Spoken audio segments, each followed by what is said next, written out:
নমস্কাৰ সকলোকে স্বাগতম জনাইছো আৰম্ভ কৰিছো আমাৰ আজিৰ অনুষ্ঠান অভিমত ইতিমধ্যে আপোনালোকে কামিং আপ দেখিছে আৰু গমো পাইছে আমি অভিমতত আজি কি কথা পাতিব বিচাৰিছো স্বাভাৱিকতে বানপানীৰ সন্দৰ্ভতে আকৌ এবাৰ অভিমতত কিছু কথা আলোকপাত কৰিব বিচাৰিছো বানপানী আৰু বানাক্ৰান্ত বানপানী আৰু বিধানসভা বানপানী আৰু বিধায়ক বানপানী আৰু বিপদৰ বন্ধু বানপানী আৰু বেপাৰ বানপানী আৰু বিবেক এই সকলোখিনি আজিৰ অভিমতত সম্পৃক্ত হৈ থাকিব ষ্টুডিঅ'ত এপিডব্লিউৰ অধ্যক্ষ অভিজিত শৰ্মা আছে মই অভিজিত শৰ্মাক অনুষ্ঠানলৈ স্বাগতম জনাইছো আৰু এগৰাকী সচেতন ব্যক্তি দীপজ্যোতি নায়ক আছে মই দীপজ্যোতি নায়ককো স্বাগতম জনাইছো আৰু আমাৰ লগত থাকিব পোনপটীয়াকৈ পলাশ চাংমাই তেওঁ শিৱসাগৰৰ পৰা আমাৰ লগত সংযোজিত হৈ থাকিব AJYCPৰ পলাশ চাংমাইকো মই অনুষ্ঠানলৈ স্বাগতম জনাই লৈছো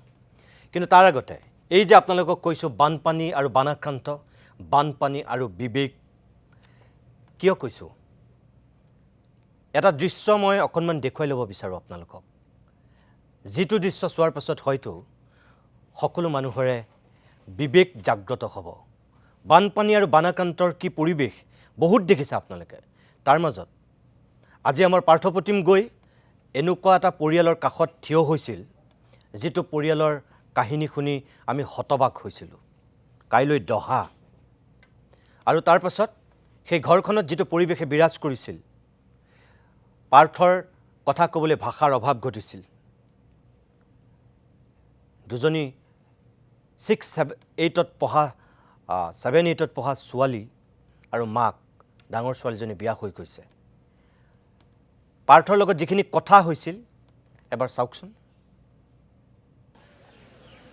হয় চাওক সময়বিলাক বৰ জটিল আৰু পৰিবেশবিলাক বৰ গধুৰ আৰু ঘৰে ঘৰে বানে উটাই নিয়া মানুহৰ যিখিনি দুখ দৰ্শাৰ কাহিনী সেই কাহিনীয়ে সকলোকে আচলতে ব্যথিত কৰিছে আৰু আমিও কৰবাত আচলতে এই মুহূৰ্তত বৰ হতাশ হৈছো বা এনেধৰণৰ পৰিবেশসমূহৰ মাজত আমি থাকি কথা ক'বলৈ বৰ অসুবিধাত পৰিছো তাৰ মাজতো আমি ৰাইজক পৰিবেশ পৰিস্থিতি দেখুৱাবলৈ চেষ্টা কৰিছো পাৰিলে সহায় কৰিবলৈ চেষ্টা কৰিছো আৰু আপোনালোকৰ জৰিয়তেও যাতে এই পৰিয়ালসমূহে সহায় পায় সেয়াই কামনা কৰিছো আৰু আমি আছো বৰ্তমান চন্তকত মোৰ পাছফালে যিখন ঘৰ সেই ঘৰখনত যেটো পৰিবেশ হৈ গৈছিল সেই বানত যে কাইলৈ দহা ঘৰৰ ভিতৰত একাঠো বোকা আৰু বাহিৰত কাইলৈ দহাৰ বাবে প্ৰস্তুতি চলাইছে এই ঘৰখনৰ যিজন মূল ব্যক্তি আছিল নৱজ্যোতি গগৈ আমি পুনৰবাৰ উল্লেখ কৰিছো নামটো নৱজ্যোতি গগৈ সেই নৱজ্যোতি গগৈৰ বাসগৃহত আছো সতীৰ্থ হেমন্ত আছে সেই নৱজ্যোতি গগৈ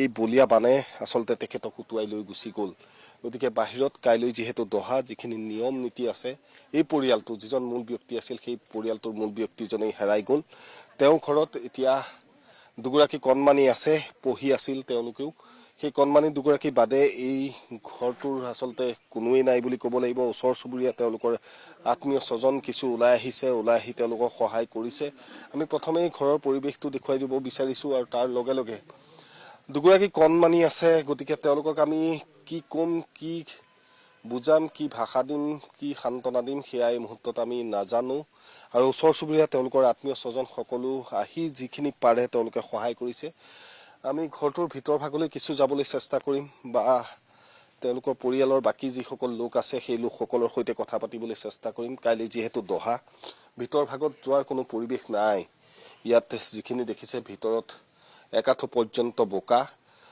মুঠচলৈকে প্ৰায় পানী হৈছিল যিখিনি আপোনালোকে দেখিছে এতিয়াও পানীৰ দাগসমূহ আছে ভিতৰ ভাগত একাঠো বোকা কাইলৈ কেনেদৰে নিয়ম কৰিব কি কৰিব তেওঁলোকেও হয়তো নাজানে গতিকে কণমানি দুজনী পঢ়ি আছিল তেওঁলোকৰ লগতো আমি কিনো কথা পাতিম এই মুহূৰ্তত যেহেতু ওচৰ চুবুৰীয়া তেওঁলোক আছে দুগৰাকী আছে ন তেখেত আপোনালোক ইয়াৰে মই জিয়ে কৈছো জীয়েক ন ডাঙৰ জিয়ে কৈছো মই ডাঙৰ এই মাজু এই সৰু আপোনাৰ বিয়া হৈ গৈছে মোৰ বিয়া হৈ গৈছে এতিয়া আমি কি কথা পাতিম দুজনীকে কি নাম তোমালোকৰ নমস্কাৰ মোৰ নাম প্ৰিন্সিপিয়া গগৈ প্ৰিন্সিপিয়া আৰু তোমাৰ নমস্কাৰ মোৰ নাম আইশ্ৰী গগৈ আইচি গগৈ কোন ক্লাছত পঢ়ি আছা মই ক্লাছ 8ত ক্লাছ 8ত আৰু তুমি ক্লাছ 6ত ক্লাছ 6ত পঢ়ি আছা ঠিক কণমানি কিজনীৰ লগত কথা পতাৰ আমাৰ পৰিবেশ নাই আপোনালোকৰ কাষলৈকে আহিছো যে এতিয়া কি কৰিব কাইলৈ দহা আছে কাইলৈ দহা এয়া টিং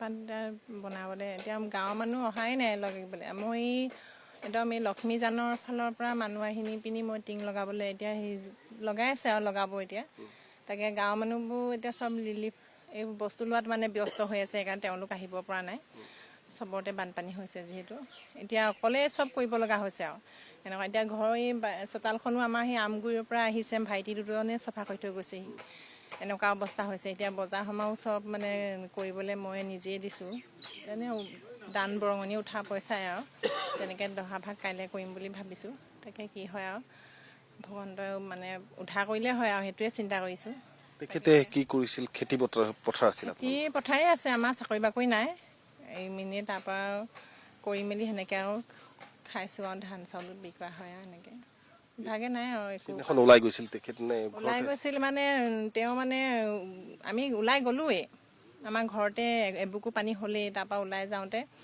এই গাহৰি নিবলৈ আহিছিলে তাৰপৰা সেই গাহৰি দুটা আছিলে ডাঙৰ ডাঙৰ ভাবিছিলে তেওঁ কিজানি বানপানী হৈ গোটেইবোৰ নিলেই কিজানি গাহৰিকেইটাই সকাহ দিয়ে বুলি নিবলৈ আহোঁতে মানে সেই গাহৰি নিবলৈ আহিয়ে তাৰপিছত আৰু পানী সোঁতে লৈয়ে গুচি গ'লগৈ গাহৰি এটা বাচিলে এটা মৰিলে আৰু তাকে এতিয়া চৰকাৰকো অনুৰোধ জনাইছোঁ আমাৰ নিচিনা মানুহক যাতে সহায় কৰক যাতে মোৰ এতিয়া ভৱিষ্যতে ছোৱালী দুজনীও সৰু হৈ আছে ডাঙৰ হোৱানো কথা নাছিলে বাৰু এতিয়া তাকে CM চাউলো অনুৰোধ কৰিছোঁ যাতে আমাক সুবিধা কিছুমান দিয়ে আৰু এতিয়াতো উপাৰ্জন কৰা মানুহজন নায়েই এতিয়া তাকে এতিয়া মই এতিয়া ধৰি লওক আজি বাৰু এনেকৈ খাই আছোঁ এতিয়া ৰিলিফৰ বস্তু পাইছোঁ বাৰু 2-3 মাহলৈকে মই খালোঁ তাৰ পাছৰ চোৱাম কি হ'ব সেই পাছৰ চোৱালে মোৰ বেছি চিন্তা হৈছে মানে এতিয়া যে ৰিলিফৰ বস্তু পাইছোঁ খাইছোঁ মোৰ সেইটোলৈ চিন্তা নাই মোৰ মানে ধৰি লওক এই পাছৰ ইহঁতক মানে কেনেকৈ মই আগুৱাই নিম মোৰ সেইটো বেছি মানে চিন্তা মানে কৰি পাৰ নোপোৱা হৈছোঁ আৰু মানে তাকে এতিয়া কি হয় ভগৱন্তই মানে আমি সকলোকে অনুৰোধ জনাম যে আমাৰ ফালৰ পৰা যিমানখিনি পাৰোঁ আমি চেষ্টা কৰিম আৰু তাৰ লগতে সকলোকে অনুৰোধ জনাম এই কণমানি দুজনী আছে এই দুইগৰাকী কণমানি পঢ়ি আছে তেওঁলোকে জনাইছে গতিকে তেওঁলোকক সুধিবলগীয়া কোনো পৰিৱেশো নাই গতিকে আমি সকলো হৃদয়বান লোকক বা সকলোকে আহ্বান জনাম চৰকাৰখনক আহ্বান জনাম এনে যিসমূহ পৰিয়াল আছে সেই পৰিয়ালসমূহৰ কাষত যাতে আপোনালোক সকলোৱে থিয় দিয়ক কিবা যদি যোগাযোগ কৰিব লাগে আমি আপোনালোক সকলোকে যোগাযোগ কৰাই দিম এই পৰিয়ালসমূহলৈ আমিও আহিবলৈ চেষ্টা কৰিছোঁ আমি পুনৰবাৰ উল্লেখ কৰিছোঁ এনেকুৱা যি পৰিয়াল আছে কণমানিসকল আছে আমি বুজাব পৰা নাই ভাষা নাই আমাৰ হাততো গতিকে আমি কি যিমানখিনি পাৰোঁ কৰিছোঁ আৰু আশা কৰিম সকলোৱে যাতে ওলাই আহি অন্ততঃ সহায় কৰে আমি পুনৰবাৰ কৈছোঁ যে চন্তকত এই পৰিৱেশ হৈছে নৱজ্যোতি গগৈ আমি প্ৰয়োজন সাপেক্ষে আপোনালোকক ফোন নাম্বাৰো দিম যোগাযোগ কৰিব সকলোৰে লগত আৰু আমাৰ স্থানীয় সাংবাদিকসকল আছে ওচৰ চুবুৰীয়া আছে সকলোকে পুনৰবাৰ অনুৰোধ জনাইছোঁ ৰাইজলৈ অনুৰোধ জনাইছোঁ চৰকাৰলৈ অনুৰোধ জনাইছোঁ এনে পৰিয়ালসমূহৰ কাষত যাতে আমি সকলোৱে থিয় হৈ অন্ততঃ সাহস হ'ব পাৰোঁ সেয়াই আমি কামনা কৰিছোঁ আৰু সকলোকে ইয়াৰ পৰা পুনৰবাৰ অনুৰোধ জনাইছোঁ সেয়া আছিল চন্তকৰ এই নৱজ্যোতি গগৈ ঘৰৰ আজিৰ পৰিৱেশ কাইলৈ তেখেতৰ দহা প্ৰিয় দৰ্শক যিজন নৱজ্যোতি গগৈ এটা গাহৰি বচাবলৈ গৈ নদীত উটি গৈছিল তেওঁ পত্নীয়ে যে কৈছে এটা গাহৰি বচালে আৰু আনটো গাহৰি বচাব নোৱাৰিলে এই যে গাহৰিটো বচাবলৈ গৈ মানুহজন যে গুচি গ'ল সেই দৃশ্যটো আমাৰ হাতত আহি পৰিছেহি চাওক কোনটো দৃশ্য আছিল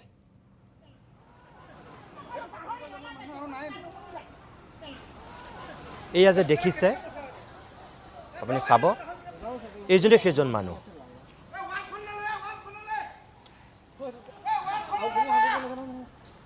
মানুহজনে এটা গাহৰি বচাবলৈ গৈছিল আৰু তাৰপিছত মানুহটোৱে নিজক বচাবলৈ চেষ্টা কৰিছে পিছে পিছে আৰু এজন মানুহ গৈছিল তেওঁ অৱস্থাটো দেখি পিছত যোৱা মানুহজনে তেখেতক বচাবলৈ চাইছিল তেখেতে এটা গাহৰিক বচাবলৈ গৈছিল আৰু পিছৰ মানুহজনে আপ্ৰাণ চেষ্টা কৰিছে সেই মানুহজনক বচাবলৈ এজন নহয় দুজন মানুহ নামিল শেষত মানুহজনক বচাবলৈ কিন্তু তেওঁলোকৰ চকুৰ সন্মুখতে মানুহজন উটি গুচি গ'ল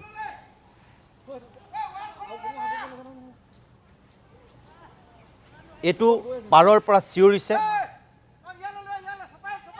চাওক মানুহজন যে ডুবি যায় জুবুৰ খাই যোৱা নিচিনাকৈ 2-3বাৰ তেওঁ আমি যেতিয়া সাঁতোৰো বা নদী পুখুৰীত আমি জুবাৰ মাৰোঁ তেনেকৈ তেওঁ জুবুৰিয়াইছে আৰু তাৰপিছত মানুহজন নোহোৱা হৈছে চকুৰ সন্মুখতেই।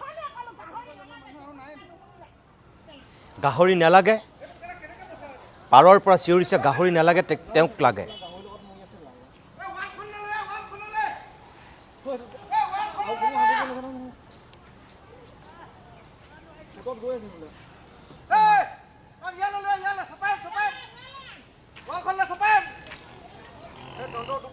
প্ৰিয় দৰ্শক, এই যে এটা গাহৰিৰ মাত শুনিছে, এই কাষত সেই বচোৱা গাহৰিটো তেওঁ ৰখাই থৈ গৈছিল। সেই দৃশ্যটোও আছিল, আপোনালোকে মাতটো শুনিছে চাগৈ, গাহৰিৰ মাতটো। জেওৰাখনৰ কাষতে এই গাহৰিটো আছে আৰু দ্বিতীয় গাহৰিটো বচাবৰ কাৰণে তেওঁ আপ্ৰাণ চেষ্টা কৰিছিল। কাৰণ এগৰাকী দৰিদ্ৰ পীড়িত কৃষকৰ কাৰণে এটা গাহৰিৰ মূল্য কিমান তেওঁ হয়তো সেইটো অনুভৱ কৰিয়েই পানীত জাপ দিছিল, গাহৰিটো বচাব বিচাৰিছিল আৰু গাহৰিটো বচাব নোৱাৰিলে।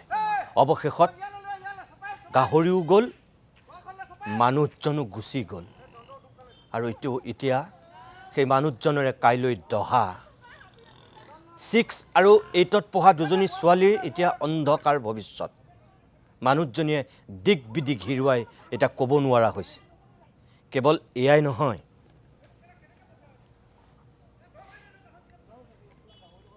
এই বিবেক জোকাৰি যোৱা, হৃদয় চুৰমাৰ কৰা এনেকুৱা দৃশ্যৰ পিছত আৰু এটা নিষ্ঠুৰ সত্য আপোনালোকৰ আগত ক'ব বিচাৰোঁ। আৰু এজন মানুহ হেৰুৱাৰ পিছত সেই মানুহগৰাকীৰ পত্নী কি পৰিৱেশৰ মুখামুখি হৈছিল, হাতত কেঁচুৱা লৈ। মৃত মানুহজনক তুলিবৰ কাৰণে যেতিয়া মৃতদেহ পাইছিল, কোনো মানুহ আগবাঢ়ি যোৱা নাছিল, বহুতকে কাকুতি মিনতিও কৰিছিল। কাৰোবাৰ ঘৰলৈ যেতিয়া তেখেত গৈছিল, এগিলাচ পানী বা কিবা এটা বিচাৰিছিল, নাই, চুৱা লাগিব বুলি কোনেও তেওঁক একো দিয়া নাছিল। মানুহজনীৰ মুখেৰে অকণমান শুনকচোন কথাকেইটা, চাওক আপোনালোকে। এতিয়া 3 দিন মানুহটোক 3 দিনৰ মূৰত পাইছোঁ। মানুহক তুলিবলৈ ইমান হাত জোৰ কৰিছোঁ তুলিবলৈ, কিন্তু কোনো বোলে চুৱা লাগিব চুৱা লাগিব। আমি গৈছোঁ, লোকৰ ঘৰত খেদি দিছে আমাক। বেলেগ এজন বচাবলৈ যাওঁতে তেওঁ পানীত উটুৱাই নিলে। ময়ো জাপ মাৰিবলৈ গৈছিলোঁ, কিন্তু ছোৱালীজনীক লৈ মেলি নোৱাৰিলোঁ আৰু বচাবলৈ। মানে কলিজা ফাটি গৈছে আৰু যিহেতু এটা বুঢ়ী মাক আৰু ল'ৰা দুটা, কেনেকৈ তুলিম, কেনেকৈ কি কৰিম। দিন হাজিৰা কৰি খাইছিলোঁ, এই ল'ৰা ছোৱালীকেইটাক কেনেকৈ তুলি তালি ডাঙৰ কৰিম, সহায় কৰে যাতে অসমবাসী ৰাইজে। তাৰপাছত 3 দিন হৈ গৈছে, কোনো মানুহ এতিয়া পানী এগিলাচ সোধা নাই। মানুহক বিচাৰিব গৈছোঁ, মোৰ মানুহজনক উঠাই দিব। কোনো মানুহ বোলে ভাত খাই যাম, কোনোবাই কৈছে মোৰ কাম আছে মোৰ ঘৰত। তাৰপাছত এনেকৈ কৰি আহিছোঁ। আহোঁতে মই ক'লোঁ নিজে ল'ৰাটোক, বেটা মই তোৰ ভণ্টিক ধৰিবি ৰাস্তাত, মই ল'ৰাটোৰ পাপাক টানি মেলি আনিম, উপায় নাই। এজনমান উঠাই মেলি ৰাস্তাত থ'লে, কিন্তু মানুহ নাই ইয়াত। মানে মোক সান্তনা দিবলৈ কোনো মানুহ নাই। ল'ৰাটো বাগৰি বাগৰি ইয়াতেই কান্দিছে। সিটো একোৱেই নাজানে। ৰাতি আহিলে কয়, অ' মা গধূলিটো পাপাই আনি দিয়ে বিস্কুট, এতিয়াতো পানীত সোমালে কেতিয়া আহিব, এনেকৈ কয়। এইজনীতো পাপা পাপা বুলি চিঞৰি থাকোঁতে যাতে লোকৰ ঘৰত আছোঁ। আছে ক'ত, খোৱা বোৱা কি কৰিছে? ঘৰটোতো অৱস্থা আপোনালোকে দেখিলে, কেনেকৈ থাকিম এতিয়া। যদি আপোনালোকে যদি সহায় কৰে, ঘৰটো যদি সহায় বনাই দিয়ে, তেতিয়া থাকিব পাৰিম। নিয়মটো একো হোৱা নাই এতিয়ালৈকে। সকামটো শুকুৰবাৰে কৰিম বুলি ভাবিছোঁ, পাতিম বুলি। এতিয়া ঘৰ চৰ চফাও হোৱা নাই, মানুহো পোৱা নাই এনেকা চফা কৰিবলৈ। নাম্বাৰ তেখেতৰ মানে ফোন নাম্বাৰ নাই। আপোনাৰ নাম্বাৰটো 8011259609। প্ৰিয় দৰ্শক, এই যে মানুহবিলাক কি অৱস্থাৰ মুখামুখি হৈছে বাৰু, কি পৰিৱেশৰ তেওঁলোক মুখামুখি হৈছে। নিজৰ স্বামীৰ মৃতদেহটো উঠাবলৈ তেখেতে মানুহ বিচাৰি নাপালে। শেষত কোলাত থকা এই কেঁচুৱাটো আৰু তেওঁৰ যিটো প্ৰথম সন্তান, তাৰ হাতত গতাই নিজে টানিছে গিৰিয়েকৰ মৃতদেহটো। 3 দিনৰ পিছত কাৰোবাৰ ঘৰত সেই কেঁচুৱাটোক এগিলাচ পানী খুৱাবলৈ বিচাৰি যেতিয়া তেওঁ চুৱা লাগিব বুলি কোনেও পানী এগিলাচ দিয়া নাই, আমি সঁচাকৈয়ে কোনখন সমাজত বাস কৰিছোঁ বাৰু? বিবেক জোকাৰি যোৱা এই কথাবিলাক আৰু কোনো দিন কাৰো জীৱনলৈ নাহক, নঘটক ক'তো আচলতে। আৰু এনেকুৱা সময়ত চৰকাৰৰ ফালৰ পৰা একাংশ মানুহক বান সাহায্য দিয়াৰ নামত যিবিলাক বহুৱালি কৰিছে, বানাক্ৰান্তক যিবিলাক এক প্ৰকাৰ উপহাস কৰিছে, সেইবিলাক দৃশ্যও বন্দী হৈছে কেমেৰাত। হয়, বান সাহায্য পাইছে বানাক্ৰান্তই, চৰকাৰে কৰিছে, বহুত কৰিছে, নাই কৰা বুলি মই নকওঁ। কিন্তু এইখিনি সময়ত চৰকাৰতকৈ অসমৰ লাখ লাখ মানুহে যিখিনি সহায় কৰিছে, যিখিনি সাহায্য দিছে, সেইখিনি নোহোৱা হ'লে চাগে চৰকাৰে দিক বিদিক হেৰুৱালেহেঁতেন। চৰকাৰৰ যিটো ফোপোলা স্বৰূপ আৰু বেছি উদং হৈ গ'লহেঁতেন হয়তো। সেয়া চৰকাৰে মানিব লাগিব। যিসকলে নামানে, যিসকলে উফাইদাং মাৰি কৈ আছে পৰ্যাপ্ত টকা আছে, পৰ্যাপ্ত সাহায্য পাইছে, মই আপোনালোকক কওঁ নাই পোৱা, বহুত অঞ্চলত নাই পোৱা, মিছা কথা কৈ আছে আপোনালোকে। এই মানুহবিলাকক, বুভুক্ষু জনতাক উপহাস কৰিছে একাংশ জনপ্ৰতিনিধিয়ে, একাংশ বিষয়াই। কিমান আৰু তললৈ নামিব? মানুহৰ আত্মসন্মান আছে, তেওঁলোক বানাক্ৰান্ত হ'ব পাৰে। বুভুক্ষু জনতাক লৈ আচলতে সেই পৰ্যায়ত জঘন্য নিকৃষ্ট কাম কাজ হ'ব নালাগে। কি হৈছে চাওকচোন, আন এটা দৃশ্য চাওক। বান সাহায্য কি দিছে আমি আজি গ্ৰাউণ্ড জিৰ' ৰিপৰ্ট আৰু প্ৰতিদিন টাইম এক্সক্লুচিভ আমি দেখুৱাম। চাওক, এয়া চাওক, সমজিলা প্ৰশাসনে এইখন হৈছে তেল, এয়া দিছে বান সাহায্য। আপোনাৰ পৰিয়ালত সদস্য কিমান আছে? আমাৰ সদস্য ডাঙৰ 6জন আৰু সৰু 2জন, 8জন টোটেল। 8জন সদস্যৰ কাৰণে এইখন হৈছে মিঠাতেল। এইটো যে সৰু টোপোলা দেখিছে, এই টোপোলাটোত আছে নিমখ। আৰু এইকেইটা চাওক, এইকেইটা হৈছে দাইল আৰু এয়া হৈছে চাউল। এটা পৰিয়ালে নহয়, এইটো আন এটা পৰিয়াল। মই প্ৰথমে দৃশ্যসমূহ দেখুৱাই লৈছোঁ। চাওক, তেলকণ চাওক, এইকণ হৈছে তেল, এই কেইমুঠি হৈছে দাইল। আৰু আপোনাৰ পৰিয়ালত সদস্য কিমান? 6জন সদস্যৰ কাৰণে আজি 8 দিনে এই জলবন্দী হৈ থকা লোকক, এয়া হৈছে দেৰগাঁও সমজিলা প্ৰশাসন। এয়া হৈছে চাওক, এটেনশ্যন দেৰগাঁও সমষ্টিৰ সন্মানীয় বিধায়ক মহোদয়, দেৰগাঁও সমষ্টিৰ সন্মানীয় সমজিলা আয়ুক্ত। আপুনি চাওক, আপোনাৰ বিভাগে বন্যাৰ্তক সাহায্যৰ নামত কি ধৰণৰ এক বহুৱালি, 8 দিনকৈ জলবন্দী হৈ থকা লোকক কেনেদৰে, চাওক, এই আমাৰ গাঁৱত যেতিয়া সকাম পাতে, সকামত ভোজনি দিয়ে, ভোজনি দিওঁতেও ইয়াতকৈ সামগ্ৰী কিন্তু ইয়াতকৈ সৰহকৈ দিয়ে। আৰু এয়াই হৈছে দেৰগাঁও সমজিলা প্ৰশাসনৰ যিটো বিয়াগোম বিভাগ, দুৰ্যোগ প্ৰশমন বিভাগ আৰু দুৰ্যোগৰ সময়ত কেনেদৰে বন্যাৰ্তক তেওঁলোকৰ আত্মসন্মানত আঘাত কৰা এক কাম কৰিছে দেৰগাঁও সমজিলা। আমি সেই পৰিৱেশটো দেখুৱাইছোঁ, আমি কথা পাতিবলৈ যত্ন কৰিম। আপোনাৰ যিহেতু আপোনাৰ আজি কিমান দিনৰ পৰা বানত জলবন্দী হৈ আছে আৰু কি? প্ৰথমে মই প্ৰতিদিন টাইমক এই বানাত্ৰৰ মাজত আহি আমাৰ নিউজ কৰাৰ কাৰণে ধন্যবাদ জ্ঞাপন কৰিছোঁ। আজি যোৱা দেওবাৰৰ পৰা আজি সোমবাৰ পৰা 9 দিনত ভৰি দিলে, 9 দিনত গোটেই আমাৰ ঘৰৰ পৰিয়াল, পশুধনৰ পৰা ইত্যাদি কৰি গোটেই অৱস্থা কাঢ়ি লৈ গৈছে, কঠীয়া মৰিছে। আপোনালোকে দেখিছে, মই কেমেৰা পাৰ্চনে দেখুৱাবলৈ অনুৰোধ কৰিম কিমান জলমগ্ন। আজিও পানী সামকতা নাই, ঘৰৰ পৰা ওলাইছে, কিন্তু বাৰীঘৰত এতিয়াও আছে। কিন্তু মই জিলা প্ৰশাসনক দেৰগাঁও সমজিলা প্ৰশাসনক এটাই অনুৰোধ জনাইছোঁ, বন্যাৰ্তৰ সাহায্যৰ নামত আমাক বহুৱালি কৰিব নালাগে, আমাৰ আত্মসন্মান নষ্ট কৰিব নালাগে। এইবাৰ আমি দেখুৱাবলৈ লাজ লাগিছে, আমি সকাম পাতিলে ভোজনি অলপ বেছিকৈ দিওঁ। এইকণেই মিঠাতেল 8 দিনৰ কাৰণে। আৰু এয়া নিমখ চাওক আপোনালোকে, এয়া নিমখৰ পেকেটটো এপোৱাৰ পেকেট, আকৌ দুভাগ কৰি দিছে। আৰু এয়া দাইল আৰু এয়া চাউল, 4 কেজি চাউল। এয়াই দি প্ৰশাসনে আমাক বন্যাৰ্তক যি আত্মসন্মান, সেই আত্মসন্মান কাহিনী দিন অপমান নকৰাই ভাল নহয়। এইবোৰ ইমান কম বস্তু নিদিয়াই ভাল। দি যদি 2 দিন খাবলৈ নাতে, ল'ৰা ছোৱালীক ভালকৈ খুৱাবলৈ নাতে, নিদিলেই হয়। দি পেলাই এনেই বদনাম কৰিব নালাগে আৰু, ভাল নালাগে ন তেনেকৈ দিলে। আমি এতিয়া পানীৰ মাজত আবদ্ধ হৈ আছোঁ। আমি বজাৰ কৰিবলৈও যাব নোৱাৰোঁ, গোটেই পানী। কেওফালে ভিতৰতো পানী সোমাইছে, পথাৰতো পানী, তাৰপৰা আমাৰ ৰাস্তাও ডুবি গ'ল।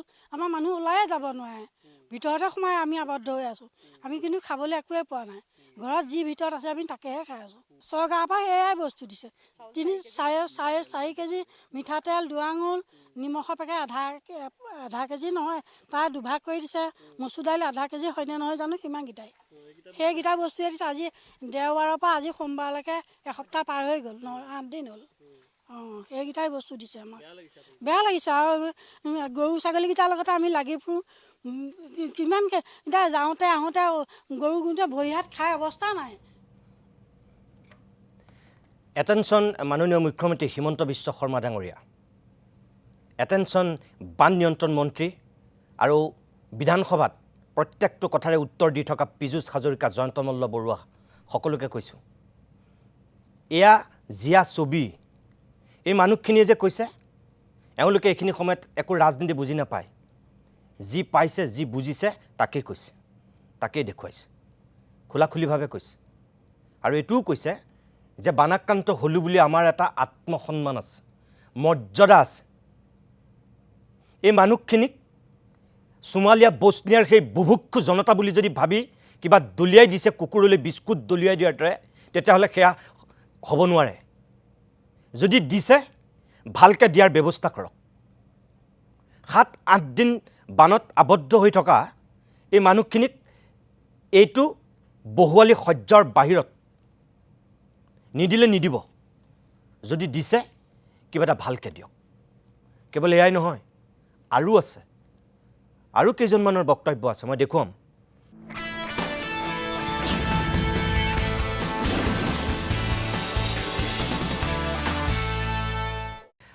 মই আৰু দুজনমান ব্যক্তিৰ বক্তব্য দেখুৱাই লওঁ, তাৰপিছতে অভিজিত শৰ্মা আৰু মই এখেতৰ কাষলৈ পোনে পোনে উভতি আহিম। এইবাৰ ককা আৰু আইতা এহাল কিমান বৃদ্ধকালে কেনেকুৱা ধৰণৰ পৰিৱেশ পৰিস্থিতিৰ মুখামুখি হৈ কি জীৱন কটাই আছে সেয়া চাওকচোন। 7 দিন 8 দিনমান হ'ল। কষ্ট হৈছে। কেনিও গাড়ী ঘোঁৰা কিবা এটা যাবলৈ মেলিবলৈ একো নাই, একো নাই, কি কৰিম, উপায় নাই আৰু। চৰকাৰৰ মানুহ কোনো দেখাই নাই। খাবলৈ ববলৈ আৰু যেনে তেনে সেই চলি আছোঁ। চাউল কেইটামান দিছিলে হপায়, আৰু সেই মিঠাতেলৰ বটল, আধা লিটাৰ বটল এটা দিছিলে, সিমানেই আৰু। কষ্ট হৈছে, বহুত কষ্ট হৈছে। হয়, কষ্ট হৈছে। এতিয়া সেই চাউল 2 কেজি মান পায়, তাৰপৰা মিঠাতে আধা লিটাৰৰ বটল এটাই 2 ঘৰৰ ভিতৰত দিছে, 5 টকীয়া নিমখৰ পেকেট এটা দিছে। এতিয়া আমাৰ বেমাৰত, এতিয়া বেমাৰী মানুহ, এইবিলাক যাবলৈ কৰিবলৈ সুবিধা নাই, দৰৱ জাতি আনিবলৈ মানে অসুবিধা। তাৰ মাজতে সোমাই আছোঁ আৰু কি কৰিম এতিয়া, হাহাকাৰ। এতিয়া মুখ্যমন্ত্ৰী হিমন্ত বিশ্ব শৰ্মাক মামা সম্বোধন কৰি, সমষ্টিৰ বিধায়কক সম্বোধন কৰি সেয়ে বানাক্ৰান্তই অনুৰোধ জনাবলগীয়া হৈছে, আহ্বান জনাবলগীয়া হৈছে। তেনেকুৱা অজস্ৰ আহ্বান অনুৰোধৰ মাজত মাত্ৰ 2-এটা বক্তব্য মই অকণমান দেখুৱাই লৈছোঁ। থাকিবলৈ মানে জেগা নাইকিয়া হৈছে, পানী এবুকো হয়, অহা যোৱা কৰিব নোৱাৰোঁ, আৰু মানুহজনো নাই, ল'ৰা মই থকাহে। এতিয়া উপায় নাই, ইয়াতে থাকিবলগীয়া হৈছে। এইটোৱে আছিলে, ঘৰ ডুবি গ'ল। হয়, মানুহজন ঢুকুৱা 3 বছৰ হ'ল, একো সাহাৰ্য নাই পোৱা। তাৰপিছত আকৌ ৰেচন কাৰ্ড নাই, অৰুণোদয় নাইকিয়া, মই মানে একোৱে নাপাওঁ। তাতে ভোটৰ ওপৰত দানহ পৰা দিবান পানীটো আহিলে। হয়, খাবলৈ মানে যেন তেনে কিবা কিবি খাই আছোঁ আৰু। গা বেয়া হৈ আছে, এইফালে জ্বৰ পানী লগা হৈছে। চৰকাৰৰ পৰা একো নাই, সাহাৰ্য একো নাই। এনে পাইপ বুলিকে দিছে সি কিবা কিবি খাবলৈ, বিস্কুট এনেকৈ মুড়ি চুৰি সেইবিলাক কিবা কিবি দিছে আৰু দিছে সি। এনে চৰকাৰ মানুহ নাই অহা, চাবলৈকে অহা নাই এতিয়ালৈকে, অহাই নাই। কিমান দিন হ'ল পানী? এতিয়া 10 দিন মানে হ'ল পানী নাই অহা। এনে পাব্লিকে দি আছে আৰু কিবা কিবি হয়। কোনো অহা নাই, পাব্লিকেহে খবৰ খাতি লৈছে, বেয়া লাগি পেলাই পানী দুনি দিছে। 3 দিন পানী খোৱা নাই, এতিয়ালৈকে লেট্ৰিন হোৱা নাই, এতিয়ালৈকে তাৰমানে পেচাব চেচাব কৰিলোঁ, আমাৰ অসুবিধা। চৰকাৰ পিনেও চাব লাগে আমাক, চৰকাৰকো দুখী। নাই অহা, পাব্লিকেহে মৰম দিয়া কৰি পেলাই আমাক চাই আছে। একো পোৱা নাই। সেইকাৰণে মন্ত্ৰী ডাঙৰীয়ালৈ অনুৰোধ কৰিছোঁ, মোৰ ঘৰৰ এই অৱস্থা, মোৰ ল'ৰাটো ঢুকাই গ'লে, এই কেঁচুৱা ল'ৰাটোৱে 5টা পানী পোহপাল দি আছে। এতিয়া কাম বন্ধ, আজিয়ে কাম বিচাৰি যায়হে। সেইকাৰণে অনুৰোধ 10 দিন হ'ল পানীত সোমাই থকা 10 দিন হ'ল 10 দিন পানীত সোমাই আছে বস্তু একো উলিয়াব নোৱাৰিলে গোটেই সুতে একেবাৰে বেয়া আছে ৰুৱাই পেলালে পানীতে আছোঁ আৰু এতিয়া পানীটো শুকোৱাৰ কাৰণে ইয়াত পানী হৈ গৈছে জৰণি হৈ শুকাইছে এতিয়া আজি MLA আহিব লাগে তেওঁকতো ৰাইজৰ মানুহ তেওঁ ব্যক্তিগত মানুহ নহয় তেওঁ এইপিনে গৈছে গৰমত মাটি নাই পানী নাই তাত গৈছে তেওঁ এতিয়াই গৈছে তেওঁ মানুহখিনি যাব লাগে নালাগে তেওঁ ৰাইজৰ মানুহ ৰাইজেহে তেওঁক হেৰি কৰিছে পাতিছে তেওঁ ৰজা কৰিছে ৰাইজ মৰিলে মৰিব লাগিব ৰাইজ তৰিলে তৰিব লাগিব চাব লাগে নাই অহা নাই কিয় অহা নাই বেয়া লাগিছে তেওঁৰ কাৰণে আমি ইমান কষ্ট কৰিলোঁ তেওঁৰ কাৰণে আমি ইমান দৌৰাদৌৰি কৰিলোঁ তেওঁ ভাল মানুহ বুলি জিকক বুলি আমি কিমান সহায় কৰিলোঁ তেওঁতো আমালৈ চাব লাগে আৰু চৰকাৰৰ ফালৰ পৰাতো তেনেকৈ একো পোৱা নাই চাউল 5 কেজি মিঠাতেল এপোৱা 5 টকীয়া নিমখৰ পেকেট এটা দুঘৰে ভগাই ল'ব লাগে আৰু চেনি এপোৱা দিছে হপায় আৰু চেনি চেনি নহয় দালি এপোৱা সেয়াই পাইছোঁ আৰু এতিয়া এই পানীৰ মাজত আছোঁ ৱালো খহিলে গোটেই ভিতৰত পানীৰ সুবিধা নাই সেই কেম্প পাতি ৰাস্তাত আছোগৈ এতিয়া সামগ্ৰীখিনি খোৱা বস্তু খৰি কাঠ এইবিলাক যেনিবা ৰাস্তালৈ কঢ়িয়াই আছোঁ এতিয়া চৰকাৰে কিবা এটা সুবিধা কৰক আমাক আমি মামাক সেইটোকে আমি অনুৰোধ জনাইছোঁ যাতে আমাক কিবা এটা দিয়ক কাৰণ আমাৰ গাঁওখনলৈ চকু মেলি চাওক কাৰণ আমাৰ কাৰণে কি এঘৰ দুঘৰ বুলিবলৈ নহয় এতিয়া আধা গাঁও আমি ডুবি আছোঁ ইমান কষ্টত থাকিব এতিয়া বাচ্চা আছে 5 বছৰীয়া কেঁচুৱা সৰু সৰু ল'ৰা ছোৱালী লৈ ইমান কষ্টত থাকিছোঁ মামাই যাতে চকু মেলি চাই কিবা এটা কৰি দিয়ক এয়া আছিল দেৰগাঁৱৰ মানুহৰ বক্তব্য আজিৰ দিনটোত শিৱসাগৰৰ কিছুমান অঞ্চলৰ মানুহৰ একেই অৱস্থা হৈ আছে তেওঁলোকে কি কৈছে সেয়াও চাই লওক কল্পনাই কৰিব নোৱাৰিছিলে যে এনেকুৱা এটা পানী হ'ব বুলি চবৰে প্ৰত্যেকটো ঘৰৰ মানে বস্তুবিলাক ডুব খাই গ'ল পানীত উলিয়াব নোৱাৰিলে একো এটা বস্তু মানে আপোনাৰ সুৰক্ষিতভাৱে উলিয়াব নোৱাৰিলে যি আগেই গম পোৱা মানুহে উলিয়াইছে যদিও সেইটো কথা নাজানো কিন্তু যথেষ্ট ধ্বংস হৈ গ'ল এইফালে আপোনাৰ দৰিকা ৰজাবাৰী পলসনি পৰা আৰম্ভ কৰি বেতবাৰী হৈ সমগ্ৰ অঞ্চল বানে ধুৱাই নিলে এই পানীটো হৈছে দিচাং আৰু দৰিকাৰ পানী হয় যিটো পানীয়ে এতিয়া গৈ পিনে আপোনাৰ কাঠপাৰতো চুইছেগৈ আজি 8টা দিনতো পানী শুকোৱা নাই দেখিছেই আপোনালোকে আৰু ইয়াত মানে আপোনাৰ চৰকাৰৰ ফালৰ পৰা যিবিলাক আপোনাৰ সাহায্য আহে সেই সাহায্যবিলাকে তাৰেও কিছুমান বস্তু আপোনাৰ ৰখাই থৈ দিয়ে NGO বা দল সংগঠনক আমি অশেষ ধন্যবাদ দিছোঁ তেওঁলোকে যথেষ্টখিনি সহায় কৰিছে আৰু ভিতৰ অঞ্চলবিলাকতো দিবলৈ চেষ্টা কৰিছে আৰু দিছেও তেনেকৈ কিন্তু চৰকাৰৰ যিবিলাক মানে আহে ৰেচন পাতিৰ পৰা আৰম্ভ কৰি সেই তেনেকুৱা যিবিলাক মানে আপোনাৰ প্ৰতিনিধিত্ব দল থাকে তেওঁলোকৰ কমিটিবিলাকৰ ওপৰত বেছ কৰি এখন গাঁও চলি থাকে এখন ৱাৰ্ড মেম্বাৰৰ ওপৰত বেছ কৰি এখন গাঁও চলি থাকে AP মেম্বাৰৰ ওপৰত বেছ কৰি এখন গাঁও চলি থাকে গাঁওবুঢ়াৰ ওপৰত বেছ কৰি এখন গাঁও চলি থাকে কিন্তু তেওঁলোকৰ এটা ডিচিপ্লিন নাই যিটো ডিচিপ্লিনত এটা অৰাজকতাৰ সৃষ্টি হৈছে শিবিৰ আমাৰ গাঁৱত এতিয়াও ঘৰে ঘৰে পলাশনি গাঁৱত হওক ৰজাবাৰী গাঁৱত ঘৰে ঘৰে 3-4টা ফেমিলিকে থকা এটা শিবিৰ আছে ডাঙৰ শিবিৰ হৈছে আমাৰ ৰাজীৱ গান্ধী পেট্ৰকেমিকেল তাৰ যিটো চেণ্ট্ৰেলৰ যিখন কলেজ তাতে এটা ডাঙৰ শিবিৰ আছে সেই শিবিৰৰ পৰা মানে আমাৰ ইয়াত যিবিলাক মানুহ মানে সৰু সৰু শিবিৰবিলাক আছে সেই শিবিৰবিলাককো চকী চাওক সেই শিবিৰবিলাকতো আপোনালোকৰ সহায়ৰ হাত আগবঢ়াওক তাকে অনুৰোধ জনাইছোঁ পানী গোটেই ঘৰ ডুবি গ'ল বস্তু পানী একো নোৱাৰিলোঁ সুধা দাইল কেইটামানে অকল চাউল কেইটামানে পাইছোঁ বস্তু আমি একো পোৱা নাই নে একো বস্তুৱে পোৱা নাই আমি সেইবোৰে দি আছোঁ আৰু বেলেগ সুবিধা আমি একো পোৱা নাই ল'ৰা ছোৱালীৰ কাপোৰ কানিলৈকে আনকি পেন এটালৈকেও নাই হাফ পেন এটালৈকে আনিব পৰা নাই আমি এইডোখৰত কিমান মানুহক কাপোৰ বিলাইছে এইবিলাক ৰাইজৰ মানুহক বহুত দিছে আমাক কিন্তু আমি কিছুমানে পোৱাই পাইছে নোপোৱাই নাই আৰু এনেকুৱাকৈ হেৰি চব বস্তু থাকি গ'ল নহয় আমি ওলাই মানুহকেইটা যেনে তেনে বাচি আহিছোঁ আৰু এনেকুৱা কথা মই বহুত আপোনালোকক শুনাব পাৰোঁ দেখুৱাব পাৰোঁ আৰু যথেষ্ট হ'ব আৰু নালাগে আৰম্ভণিৰ পৰা এতিয়ালৈকে আপোনালোকক এই 7:45 পৰা এতিয়া এই 8:20 হ'লহি এইখিনি সময়লৈকে মই যিখিনি দেখুৱাইছোঁ যথেষ্ট চাগৈ এতিয়া আমাৰ অনুৰোধ যে অসম বিধানসভাৰ কাইলৈ শেষ অধিৱেশনৰ শেষটো দুদিন তেওঁলোকে যিহেতু বানৰ কাৰণে বাতিল কৰিছে এই মহিলাখিনি যিখিনি মহিলাই চৰকাৰক মুখ্যমন্ত্ৰীক অনুৰোধ কৰিছে এই আইতাজনী যিজনী আইতাই দুখেৰে কথাখিনি কৈছে ককাক কাষত লৈ মাননীয় মুখ্যমন্ত্ৰী হিমন্ত বিশ্ব শৰ্মা আৰু অসম চৰকাৰৰ প্ৰতি অনুৰোধ কালিও কৈছোঁ আজিও আপোনালোকক ক'ম কাইলৈ যিহেতু বিধানসভাৰ এই বাজেট অধিৱেশনৰ শেষৰটো দিন নিৰ্বাচনৰ আগত যদি এনেকুৱা মহিলাখিনিক অৰুণোদয় নামত 3 মাহৰ আগতীয়া ধন আপোনালোকে দিব পাৰে একেলগে এই দুৰ্যোগৰ মুখামুখি হোৱা এই প্ৰথম কেঁচুৱালৈ কান্দা মানুহজনীৰ পৰা আৰম্ভ কৰি গিৰিয়েকক হেৰুওৱা সেই 6 আৰু 8ত পঢ়া ছোৱালী দুজনীৰ মুখলৈ চাই এই মানুহবিলাকক অন্ততঃ 3 মাহৰ পৰা 5 মাহৰ অৰুণোদয়টো একেলগে দিয়ক। 3 মাহৰ পৰা 5 মাহৰ অৰুণোদয়টো যদি অন্ততঃ দিয়ে 6,000 7,000 যি টকাই নহওক তেওঁলোকৰ কিবা এটা কামত আহিব পাৰে, কিবা এটা। কিন্তু অকল এমাহৰ যদি এই আগষ্টৰ 3 তাৰিখে দিয়ে কি কৰিব সেই 1250 টকাটো লৈ? কি কিনিব তেওঁলোকে?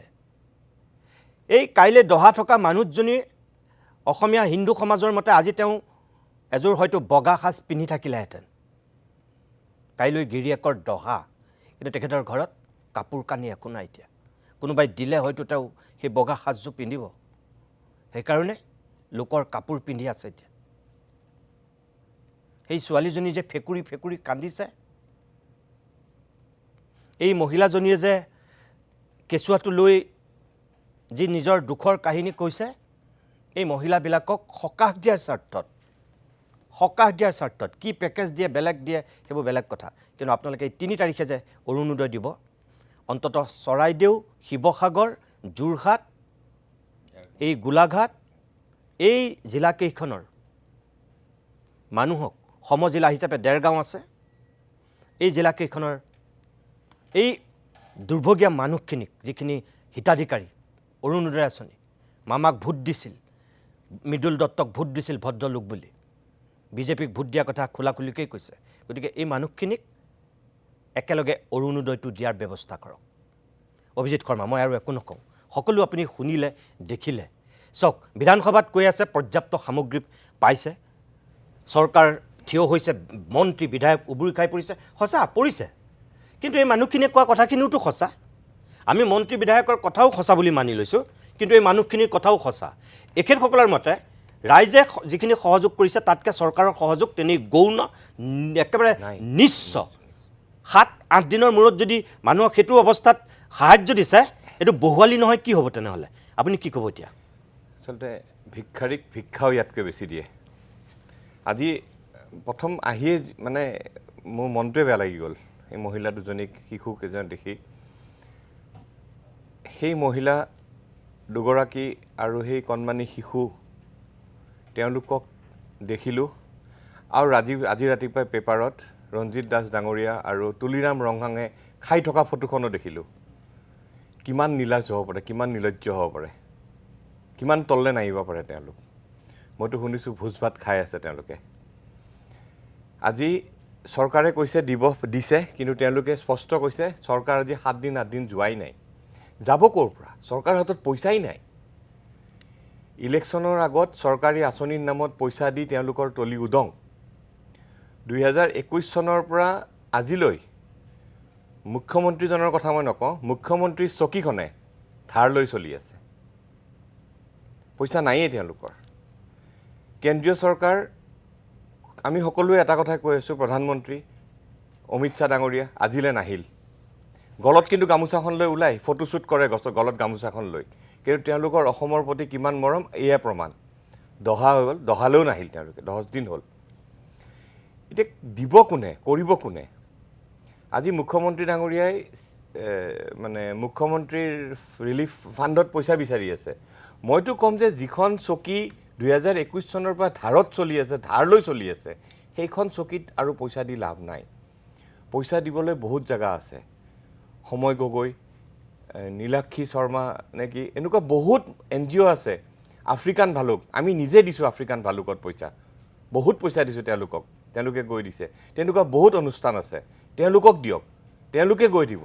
আমি হয় গুৱাহাটীৰ পৰা আমি যাব পৰা নাই, এতিয়াতো চবেই গৈছে, কিন্তু পিছত বান শুকোৱাৰ পিছৰ পৰিস্থিতিটো কোন হ'ব, তেতিয়া কোন কোন যাব? আজি আধা পোৱা তেল, এপোৱা নিমখৰ পেকেটটোৱে 10 টকা, তাৰে আৰু আধা পোৱা নিমখ, মচুৰ দালি আধা কিলো, চাউল 4 কিলো, এয়া দিছে। আমি স্বাভিমানী অসমীয়া, আমাৰ অসমীয়া মানুহ, উজনি অসমৰ মানুহ বা নামনি অসম যোনেই নহওক, আমি অসমীয়া মানুহ পেটত গামোচা বান্ধি থাকিম, নাখাই থাকিম, কিন্তু ইমান অকণমান দি অপমান নকৰিব মানুহক। মুখ্যমন্ত্ৰী ডাঙৰীয়া, এতিয়াও সময় আছে। আপোনালোকেতো বহুত কথা কয়। আপোনাৰ সতীৰ্থ বিধায়কে 2 লাখ টকীয়া ঘড়ী পিন্ধে, 2 লাখ টকীয়া চাইকেল লৈ মৰ্ণিং ৱাক কৰে, 40,000 50,000 1 লাখ টকীয়া টি চাৰ্ট পিন্ধে, ঘনীয়কৰ নামত অজস্ৰ সম্পত্তি কৰিলে। আজি 10 বছৰে আপোনালোকে লুটিলে আৰু আজি আপোনালোকে কৈ আছে আমি এমাহৰ দৰমহা দিম। কিয় আপোনালোকে দিব নোৱাৰে 10 লাখকৈ গোটেইবিলাকে? চবৰে কথা মই নকওঁ, কিন্তু আজি 10 বছৰ যিকেইজন বিধায়কে লুটিপুটি খালে সেই বিধায়ককেইজনে দিব নোৱাৰে? সভাপতিজনে দিব নোৱাৰে? বিজেপিৰ সভাপতিজনে দিব নোৱাৰে? তেওঁতো আমি শুনিছিলোঁ দলগাঁৱত বহুত কোটি টকাৰ কেলেংকাৰী কৰি থৈছে। সেই কেলেংকাৰীৰে অলপ পইচা দিয়ক। ঠিকাদাৰ যিবিলাক আছে, আজি ঠিকাদাৰৰ নাম কম, ঘনশ্যাম ধানুকা, অনুপম কাকতি, অনুপম শৰ্মা, অনিল দাস, অশোক সিংগী, ৰাহুল জৈন, অভিজিৎ কলিতা, মুকুল বড়ো, এনেকুৱা শ ঠিকাদাৰ আছে যোনে আজি 10 বছৰে লুটিছে অসমক। তেওঁলোকেই কাম কৰে, বেলেগ কোনোৱে কাম কৰিব নোৱাৰে। আপোনালোকে কি দিব নোৱাৰে? যিজন মুখ্যমন্ত্ৰীয়ে ক'লে যে 10 কিলোমিটাৰৰ ভিতৰত দিছপুৰত বদৰুদ্দিন আজমলক সোমাব নিদিওঁ, আজি সেই বদৰুদ্দিন আজমল উজনি অসমৰ মানুহৰ মনত সোমাই গ'ল। আপুনি গম পায়নে নাপায়? সোমাই গ'ল। আৰু এতিয়াও একচাম ধুৰন্ধৰ মানুহে হিন্দু মুছলিমৰ ৰাজনীতি কৰিব ওলাইছে, কৰি আছে। তেওঁলোকে ফেচবুকত লিখে। আজি কিছুমান মানুহ আছে ইমান ফাল্টু হয়, ইহঁত গধূলি মানে কোৱাৰ্টাৰটো কিনিবলৈ তেওঁলোকে মাথা মাৰি থাকে, ক'ত পাওঁ পইচাটো, আৰু সেইবিলাকে ফেচবুকত হিন্দু মুছলিমৰ কথা লিখে। আছে তেনেকুৱা সাংবাদিক ৰূপী বা যোনেই নহওক, গধূলিৰ পৰা মাথা মাৰি থাকে আজি গধূলি পানীটো ক'ৰ পৰা খাব পাওঁ, কাৰ মূৰত মাৰোঁ কোপটো। কিন্তু তেওঁলোকে নিজকে ফেচবুকত হিন্দু মুছলিম, আজি লাজ নাপায়। USTM মেঘালয়ৰ পানীয়ে গুৱাহাটীক ডুবোৱা বুলি ক'লে USTMৰ বৃহৎ এটা দল গৈছে, তাতে কাম কৰি আছে, আৰু এজনে 1 কোটি নে 2 কোটি টকা দিছে। কিয় দিব নোৱাৰে? আপোনালোকে দিয়ক। জয়ন্ত মল্লবৰুৱাই দিব নোৱাৰে নেকি? তেওঁতো আজি অজস্ৰ সম্পত্তি, চবফালে সম্পত্তিয়ে সম্পত্তি, কিয় নিদিয়ে? আপোনালোকে 2 লাখ টকীয়া ঘড়ী পিন্ধি পেলাই আচলতে এই বস্তুবিলাক আমি ভোটাৰসকলক মই কৈছোঁ, আপোনালোকে আচলতে চেণ্ট্ৰেলি কামবিলাক চেণ্ট্ৰেলি কৰিব লাগে। আপোনালোকে আঁচনি দিওঁতেতো আমাক সোধা নাই, আঁচনি দিম নেকি? ইলেকশ্যনৰ আগত আঁচনি দিওঁতেতো আমাক সোধা নাছিলে। আজি কিয় সুধিছে বান সাহাৰ্য লাগে বুলি আমাক? আজি এই যে NGO উঠি অহা চাম যিখিনি মানুহ তাতে লাগি আছে দিনে ৰাতি, তেওঁলোক যদি নহ'লে হয় নহয়, চৰকাৰৰ আচল ৰূপ ওলালে হয়। নিশ্চয় 1 টকাও নাই। কেন্দ্ৰীয় চৰকাৰে ক'ৰ পৰা পইচা দিব? কেন্দ্ৰীয় চৰকাৰে MP কিনোতে পইচা খৰচ কৰি আছে। তেওঁলোকেতো MP বিলাক কিনিব লাগিব নহয়, তাতে MP কিনোতে পইচা আধা গৈ আছে। কিন্তু যিখিনি পইচা আপোনালোকে মাৰে আপোনালোকৰ পত্নীৰ নামত, আংগু পৰিয়ালৰ নামত যিবিলাক পইচা মাৰে, তাৰ পৰাতো অলপমান দিয়ক। মাৰা পইচাখিনিৰ পৰা অলপমান দিয়ক। সিন্ডিকেট চলি আছে অসমত, সিন্ডিকেটৰ পৰা অলপমান পইচা দিয়ক। এতিয়া অসমৰ মানুহক মই এটা কথাই ক'ম, এইখন চৰকাৰৰ ভেলকিবাজি কথাত আৰু ভুল নাযাব। আই টু আই কণ্টেক্ট কৰক, দিব লাগিবই। মই অভিজিৎ শৰ্মাক ধন্যবাদ জনাইছোঁ।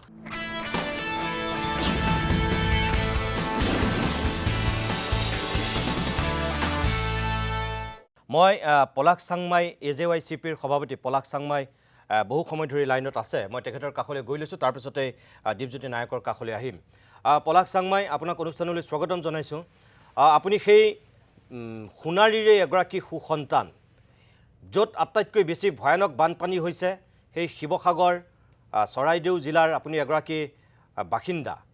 এই যিটো প্ৰত্যাহ্বান এক প্ৰকাৰ সৃষ্টি হৈছে, আপুনি ভাবেনে যে আমাৰ চৰকাৰে কেন্দ্ৰীয় চৰকাৰৰ সহযোগ নোহোৱাকৈ নিজে মোকাবিলা কৰিব পাৰিব? মুখ্যমন্ত্ৰীয়ে কৈছিল যে পৰ্যাপ্ত টকা আছে, ইমান চিন্তা কৰিবলগীয়া কথা নাই। কিন্তু এতিয়া যিবিলাক বানাক্ৰান্তৰ যিবিলাক আমি দুখ দুৰ্গতি এতিয়ালৈকে দেখি আছোঁ, শুনি আছোঁ, আজি এই 8 দিন হৈ গ'ল, 9 দিন হৈ গ'ল ক'ৰবাত, কিন্তু এতিয়ালৈকে চৰকাৰে সেই ধৰণৰ কিন্তু ব্যৱস্থা কৰিব পৰা নাই এই মুহূৰ্তলৈকে। আহি থকা দিনত কি হ'ব সেয়া তেখেতসকলে জানিব। আমি আশাবাদী, ভাল হ'ব বুলিয়ে আশা কৰিম। কিন্তু এতিয়ালৈকে আপুনি কি দেখিছে আপোনাৰ মতে? এইটো গোটেই বিষয়টো আপুনি চাওক,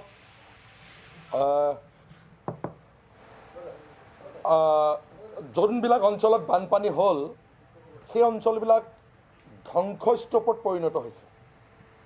আপুনি স্বচক্ষুৰে নেদেখিলে সেই কথা ভাবিব নোৱাৰে যে এই ফটোখন বা এই দৃশ্যটো এই বানপানী হোৱা অঞ্চলৰ। আপুনি যদি তালৈ যদি যায় দেখিব যে কোনোবা বলিউডৰ বা হলিউডৰ চিনেমাৰ যেন ছেটহে বনাই থৈছে ধ্বংসস্তূপ এটাত। গতিকে যোনবিলাক অঞ্চলত পানীয়ে ব্যাপকভাৱে ক্ষতি কৰিলে সেই অঞ্চলবিলাক পুনৰ নিৰ্মাণ কৰিবৰ কাৰণে এটা সুপৰিকল্পিত আঁচনিৰ খুবেই প্ৰয়োজন আছে। এই পৰ্যন্তলৈকে ঠিক আছে, বিভিন্ন ধৰণৰ দল সংগঠন, স্বেচ্ছাসেৱী সংগঠন, NGOয়ে বিভিন্ন ধৰণৰ সহযোগিতা কৰি আছে, কিন্তু পানী যেতিয়া শুকাব তেতিয়াহে আচল প্ৰত্যাহ্বানটো আৰম্ভ হ'ব। যিবিলাক মানুহে একেবাৰে শূন্যৰ পৰা আৰম্ভ কৰিব লাগিব। কেৱল গ্ৰাম্য অঞ্চলতে নহয়, এইবাৰ চহৰ অঞ্চলৰ মানুহেও ব্যাপকভাৱে ক্ষতিৰ সন্মুখীন হ'বলগীয়া হ'ল। পদপথৰ দোকানীজনৰ পৰা একেবাৰে পাইকাৰী দোকানীজনলৈকে আমি যদি চাওঁ তেনেহ'লে তেওঁলোকৰ ব্যৱসায় প্ৰতিষ্ঠানবিলাক 2-3 দিনকৈ পানীৰ তলতে আবদ্ধ হৈ থাকিল আৰু তাৰপিছত তেওঁলোকৰ সমুদায় সেই যিবিলাক বস্তু সেই বস্তুবিলাক নষ্ট হৈ গ'ল। গ্ৰাম্য অঞ্চলতো লাখ লাখ বিঘা মাটি ইতিমধ্যে খেতি আৰম্ভ কৰিছিল, ৰুইছিল ধান, সেইবিলাক নষ্ট হ'ল। এতিয়াও বহু লাখ বিঘা মাটি পানীৰ তলত আছে। এজন মানুহে উৰেটো জীৱন চাকৰি কৰাৰ পিছত অসম হাঁহিৰ ঘৰ এটা বনাইছে, সেই ঘৰটো খহাই পেলাই লৈ গৈছে। গতিকে এই গোটেই বিষয়বিলাক যদি আকৌ এটা সুপৰিকল্পিতভাৱে পুনৰ সংস্থাপনৰ ব্যৱস্থা নকৰে তেনেহ'লে এই মানুহবিলাক কেইবা বছৰৰ কাৰণে পিছুৱাই যাব, হয়তো কোনোবা 10 বছৰ 20 বছৰৰ কাৰণে পিছুৱাই যাব। গতিকে আপুনি কোৱাৰ দৰে কেন্দ্ৰীয় চৰকাৰে এই পৰ্যন্তলৈকে যেনেধৰণে সহযোগিতা কৰিব লাগিছিলে, যি পদক্ষেপ গ্ৰহণ কৰিব লাগিছিলে, কৰা নাই। আনহেনে লাগে এই 20 দিনত দেখিছোঁ নৰেন্দ্ৰ মোদী ডাঙৰীয়াই এই 10 দিনত 20টা, আমাৰ ইয়াত 10 দিন হ'ল বানপানী হোৱা, 20টা ভিডিঅ' বনাইছে, অথচ অসমৰ এই বানপানীৰ কাৰণে তেওঁ এটা ভিডিঅ' বনাবলৈ সময় নাপালে। 100তকৈ অধিক মানুহৰ মৃত্যু হ'ল আৰু 200মান মানুহ এতিয়াও সন্ধানহীন হৈ আছে। আৰু কিমান মানুহ মৃত্যু হ'ব লাগিব যে প্ৰধানমন্ত্ৰী নৰেন্দ্ৰ মোদী ডাঙৰীয়া ইয়ালৈকে আহিবৰ কাৰণে? নিৰ্বাচনৰ সময়তো তেওঁলোকে এদিনৰ মূৰে মূৰে আহিছিল। তেওঁলোকৰ কেন্দ্ৰীয় মন্ত্ৰী ইয়াতে লানি নিচিগাকৈ আহিছিল, পাইকাৰী হাৰত আহিছিল। এতিয়া কোনো কেন্দ্ৰীয় মন্ত্ৰী কিয় অহা নাই এই পৰ্যন্তলৈকে? গতিকে ইমিডিয়েটলি কেন্দ্ৰীয় মন্ত্ৰী এটা গোট আহিব লাগে, এটা দল আহিব লাগে, প্ৰধানমন্ত্ৰী আহিব লাগে, গোটেইখিনি এইখিনি পৰ্যবেক্ষণ কৰিব লাগে আৰু কেনেকৈ এই 3খন জিলাৰ মানুহক পুনৰ সংস্থাপন বা এই 3খন জিলা কেনেধৰণে পুনৰ নিৰ্মাণ কৰা যায় তাৰ এটা পৰিকল্পনা কৰিব লাগে। আনহেনে লাগে এই কথাটো ক'ব লাগিব যে ইয়াত যেতিয়া যোৰহাটত বাই ইলেকশ্যন হৈছিল তেতিয়া গোটেই দিছপুৰখন উঠি আহিছিল। এতিয়া কিন্তু কেৱল মাত্ৰ 2জন মন্ত্ৰী, এজন সুশান্ত বুঢ়াগোহাঁই, আনজন বিমল বৰা, 2জন ইয়াৰ স্থানীয় মন্ত্ৰী। এদিন বা 2 দিনৰ কাৰণে কেশৱ মহন্ত ডাঙৰীয়া আহিছিলে, তেখেতক মই ৰাস্তাত লগো পাইছিলোঁ। এই 3জন মন্ত্ৰীৰ বাদে বাকী কোনো মন্ত্ৰী এতিয়ালৈকে তেওঁলোকে আহিবলৈ চেষ্টা কৰা নাই। কাইলৈ মানুহ মৃত্যু হোৱা 10 দিন হ'ব, বহু মানুহৰ কাইলৈ দহা হ'ব। গতিকে এই যাতে দহা কাজত তেওঁলোকে অংশগ্ৰহণ কৰিবৰ কাৰণে আহিব নেকি বা দহা কাজ খাবৰ কাৰণে আহিব নেকি? তেওঁলোকে বিপদৰ সময়ত যেনেধৰণে ভোট বিচাৰি ইয়ালৈ পাইকাৰী হাৰত মন্ত্ৰী MLA আহিছিল, এতিয়াও তেওঁলোকে আহিব লাগিছিল। গতিকে তেওঁলোকে ইমিডিয়েটলি আহিব লাগে, আহি পেলাই এই গোটেই বিষয়টো এটা পৰ্যবেক্ষণ কৰিব লাগে আৰু পৰ্যবেক্ষণ কৰি পেলাই গ্ৰাম্য অঞ্চলৰ মানুহৰ কি কি ক্ষতি হ'ল, নগৰ অঞ্চলৰ মানুহৰ কি কি ক্ষতি হ'ল আৰু এই যে ক্ষতি হ'ল, এই ক্ষতি হোৱা সম্পূৰ্ণ আমাৰ শিৱসাগৰ জিলা প্ৰশাসন আৰু চৰাইদেউ জিলা প্ৰশাসন, তেওঁলোক দুজনৰ এই 2খন জিলাৰ জিলা প্ৰশাসন ইয়াৰ কাৰণে সম্পূৰ্ণ দায়ী। আপোনালোকে চাব 9 বজাত যিদিনা পানী হৈছে 9 বজাত বিস্তীৰ্ণ অঞ্চল বুৱাই পেলাইছে, কিন্তু দিনৰ ভাগতে বহু কেইগৰাকী সাংবাদিকে নাগালেণ্ডৰ লগত যিসকল আমাৰ বন্ধু বান্ধৱৰ আহ-যাহ আছে তেওঁলোকে ফেচবুকত লিখিছিল যে মনডিলাত 10-12 ফুট ওপৰেদি পানী গৈছে, সেই পানী সোণাৰী নাজিয়ালৈকে নামি আহিব, মানুহ সাৱধান হ'ব লাগে। গতিকে এজন সাধাৰণ মানুহে গম পালে, এজন সাধাৰণ সাংবাদিকে গম পালে, কিন্তু জিলা প্ৰশাসনৰ কিয় গা নৰলি? যদি জিলা প্ৰশাসনে সেই সময়তে মানুহবিলাকক সচেতন কৰিলেহেঁতেন, তেওঁলোকে অন্ততঃ গাড়ীকেইখন বচাব পাৰিলেহেঁতেন, তেওঁলোকে অন্ততঃ প্ৰয়োজনীয় নথি পত্ৰখিনি বচাব পাৰিলেহেঁতেন। জিলা প্ৰশাসন সম্পূৰ্ণৰূপে 2 দিন ফেইলাৰ হ'ল, সম্পূৰ্ণ বিফল হ'ল। লাহে লাহে তেওঁলোকে আয়ত্তলৈ আনিছিল, এইকাৰণে আয়ত্তলৈ আহিছিল যে ইয়াত সাহায্য সামগ্ৰী বহু মানুহে দিবলৈ যেতিয়া আহিল তেওঁলোকৰ অলপ কামটো পাতল হৈ গ'ল। কিন্তু এতিয়া আকৌ তেওঁলোকৰ বিফলতাৰ যিটো চৰিত্ৰ সেইটো লাহে লাহে আকৌ ওলাবলৈ আৰম্ভ কৰিছে, কাৰণ বহু মৃততে এই পৰ্যন্তলৈকে তেওঁলোকে বিচাৰিকে উলিয়াব পৰা নাই। কিন্তু 10 দিন পৰ্যন্ত এটা মৃততে বিচাৰি উলিয়াব নোৱাৰাটো কিমান এটা লজ্জাজনক কথা। গতিকে চৰকাৰ আৰু জিলা প্ৰশাসন যে আকৌ বিফল হৈছে, এই কালি পৰহিৰ পৰা সেই কামটো আকৌ আপুনি বিফলতাৰ ছবিখন আকৌ তেওঁলোকৰ দেখিবলৈ পোৱা গৈছে।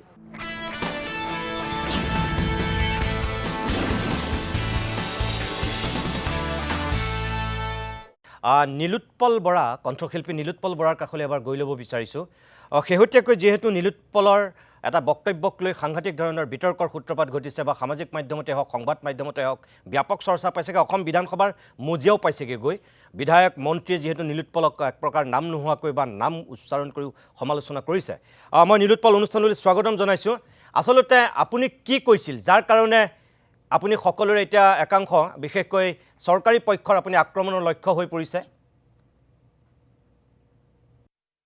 হয় নিতুদা মই আচলতে কৈছিলোঁ যে মুখ্যমন্ত্ৰীৰ ৰিলিফ ফাণ্ডত পইচা দিয়া আৰু বালিত মুটা একে বুলি কৈছিলোঁ মোৰ হয়তো কোৱাৰ ভাষাটো অলপ বেলেগ হৈছে কিন্তু যিখন চৰকাৰে শিক্ষকক মাল বুলি কয় গতিকে যেনে কুকুৰ তেনে টাঙোন গতিকে তেনেকুৱা মানুহক তেনেকুৱা ভাষাৰে ক'ব লাগিব বুলিহে মই ভাবোঁ গতিকে ভদ্ৰভাৱে ক'লে হয়তো আজি এই প্ৰতিক্ৰিয়াটো ইমান ডাঙৰ নহ'ল হয় কথাটো আৰু যাৰ বাবে এতিয়া ইম্পেক্ট পৰিছে বুলিও ভাবিছোঁ তেওঁলোকে চিন্তা কৰিছে আৰু আজি বিধানসভাত দেখিছোঁ যে প্ৰত্যেক মন্ত্ৰীয়ে নিজৰ এমাহৰ দুমাহৰ দৰমহা কোনোবাই 2 লাখ কোনোবাই 3 লাখ দিছে এইটো তেওঁলোকে আগতে কৰিব লাগিছিলে মই কোৱা পিছত তেওঁলোক কিয় সাৰ পাইছে চ' গতিকে কথাটো হৈছে আৰু আজিৰ ডেটত শিৱসাগৰত আপোনাৰ এনেকুৱা হ'ব লাগিছিলে প্ৰধানমন্ত্ৰী আহিলে একদম আকাশত 5-6খন হেলিকপ্টাৰ উৰি থাকে আজি শিৱসাগৰখনৰ যিটো অৱস্থা হৈছে শিৱসাগৰখনক আৰু আগৰ নিচিনা আকৌ হ'বলৈ যিখন শিৱসাগৰৰ কথা আমি সৰুৰ পৰা কিতাপত পঢ়ি আছিলোঁ যিখন শিৱসাগৰ আমাৰ অসমখনৰ গৌৰৱ বুৰঞ্জীৰ গতিকে সেইখন শিৱসাগৰৰ আকৌ আগৰ নিচিনা হ'বলৈ 5-10 বছৰ লাগি নাযাব জানো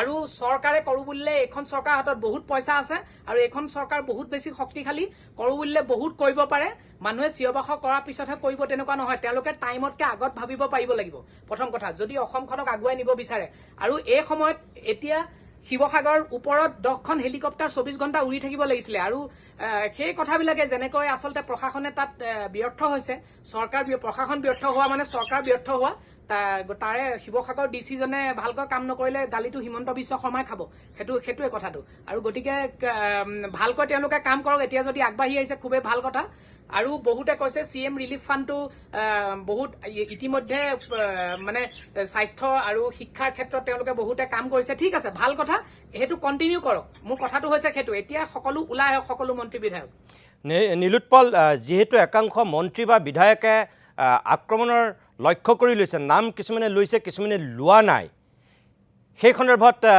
আপোনাৰ বক্তব্য কি হ'ব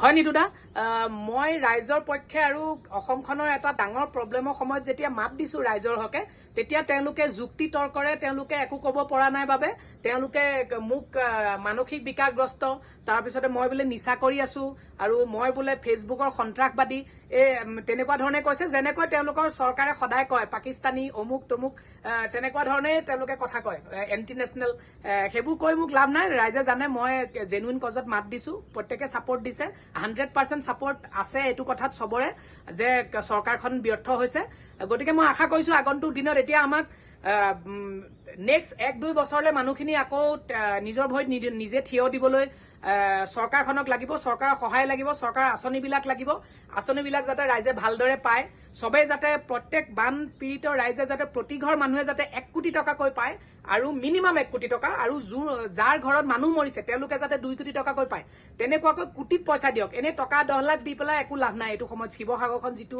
মই নীলোৎপল মই শেষ প্ৰশ্নটো কৰিছোঁ যে শিল্পীসকলৰো এনেকুৱা সময়ত খুব দায়িত্বতা থাকে অসমৰ শিল্পী সমাজে নিজৰ দায়িত্ব সঠিক ৰূপত পালন কৰিছেনে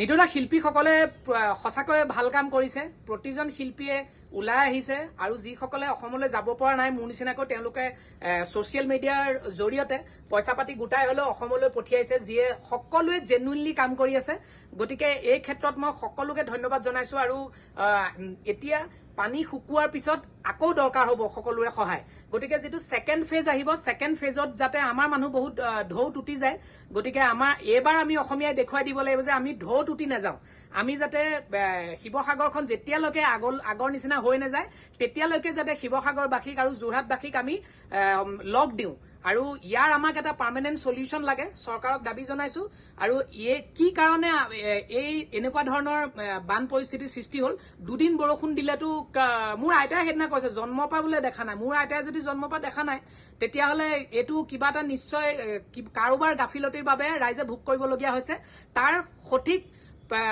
উত্তৰটো দিয়ক ৰাইজক নিশ্চয়। ৰাজহুৱা কৰক কি কাৰণত হৈছিলে নিশ্চয় নগালেণ্ডে মই ধন্যবাদ জনাইছোঁ মোৰ সময় যিহেতু শেষ হৈছে একেবাৰে শেষৰ ফাললৈ আহিছোঁ বহু সময় ধৰি দীপজ্যোতি নায়ক মৌন হৈ আছে এতিয়ালৈকে তেখেতে মুখ খোলাই নাই চাওক গোটেই কথাখিনি আপুনি শুনিলে এগৰাকী সমাজ সচেতন ব্যক্তি হিচাপে আপুনি কি ভাবে যে আমি কেনেকৈ পৰিত্ৰাণ পাম বা চৰকাৰে কিবা এটা সঁচাকৈ আমাক ৰাস্তা দিব পাৰিবনে এই দুৰ্গত লোকসকলক সঠিক সময়ত সঠিক ৰূপত সাহায্য দিব পৰাকৈ চৰকাৰ আজিৰ দিনত সাজু বুলি আপুনি ভাবেনে চাওক প্ৰথম কথাটো হ'ল শিৱসাগৰৰ দৰে এখন জিলাত বানপানী হোৱাৰ পিছত চৰকাৰে সেই বানপানীত বেলেগক সাহায্যৰ বাবে আহ্বান জনাবলগীয়া হৈছে এই কথাটো অতিকে মই লজ্জাজনক বুলি ভাবোঁ আৰু দুখজনক বুলি ভাবোঁ কাৰণ অসম এনেই প্ৰাকৃতিক দুৰ্যোগৰ ক্ষেত্ৰত অধিক আপোনাৰ ভূমিকম্প প্ৰৱণ এৰিয়া যদিহে কেতিয়াবা তেনেকুৱা ধৰণৰ ডাঙৰ ডিজাষ্টাৰ হয় তেতিয়া অসম চৰকাৰৰ হাতত কি এনেকুৱা দুৰ্যোগ প্ৰশমনৰ বাবে মানে